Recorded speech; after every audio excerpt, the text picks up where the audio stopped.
孩子咳嗽两种类型，中医辩证区分。孩子咳嗽很常见，但是家长呢要分清咳嗽的不同类型。今天呢，咱们就从中医这个方面呢聊一聊，让家长们有一个基本的了解。首先说咳嗽有两类，一种呢是外感咳嗽，另一种呢是内伤咳嗽。外感咳嗽呢很好理解啊，就是外边这个风寒呀。咱们中医常说肺呢为清肃之脏，喜温呢恶寒，喜润呢恶燥。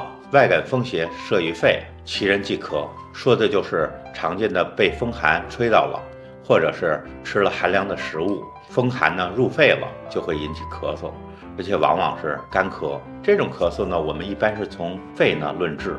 再说呢，内伤咳嗽呢，比如这个饮食上吃这个辛辣的呀、刺激性的食物，或者呢肥甘厚味的食物过多，再加上孩子本身脾胃呢较弱，容易产生食积、痰浊，所以呢，内伤咳嗽的病理呢多为痰火，肺呢连胃乃生痰，这种咳嗽多为痰咳，与肺呢、脾胃呢都有关。